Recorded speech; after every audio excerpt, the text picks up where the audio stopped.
ഇല്ലടി, കഴിച്ചില്ല. രാവിലെ ഞാൻ സ്വിഗ്ഗിയിൽ നിന്ന് ഓർഡർ ചെയ്ത് കഴിച്ചു. ഇനി ഉച്ചയ്ക്ക് എന്തെങ്കിലും ഓർഡർ ചെയ്യണം. എടി, ഞാൻ തിരിച്ചു വിളിക്കാവേ, ഏട്ടൻ വിളിക്കുന്നു. ഹലോ. ആ ഉണ്ണിയേട്ടാ, ഇതെന്തു പറ്റി ഈ സമയത്ത്? അല്ല, സാധാരണ ഈ സമയത്ത് വിളിക്കാറില്ലല്ലോ. ആണോ?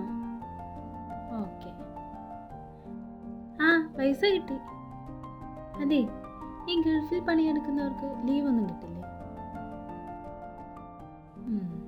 ശരി ശരി. അച്ഛനും അമ്മയൊക്കെ സുഖമായിട്ടിരിക്കുന്നു.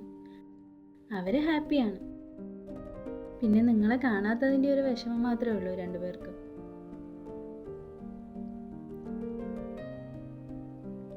രാത്രി വിളിക്കോ?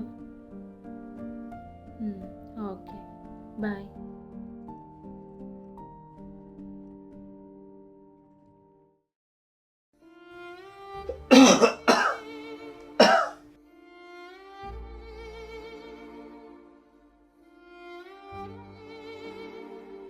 മോളെ, ഉണ്ണി കാശ് വല്ലതും അയച്ചോ?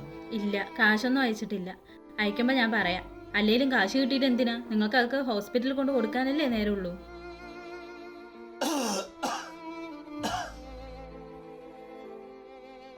മോളെ, കുറച്ച് വെള്ളം എടുക്കുവോ? എനിക്ക് വേറെ പണിയുണ്ട്. വേണമെങ്കിൽ പോയി എടുത്ത് കുടിക്കണം. മനുഷ്യനെ മെനക്കെടുത്താൻ രണ്ടെണ്ണം. അതെ, മോൻ വിളിക്കുമ്പോൾ ഇതെല്ലാം വിളമ്പാൻ നിന്നാൽ എന്നെ അറിയാലോ. ആടി, ഞാൻ ഇത് ഇവിടെ പറഞ്ഞ ഇവിടെ രണ്ടെണ്ണം ഉണ്ടല്ലോ.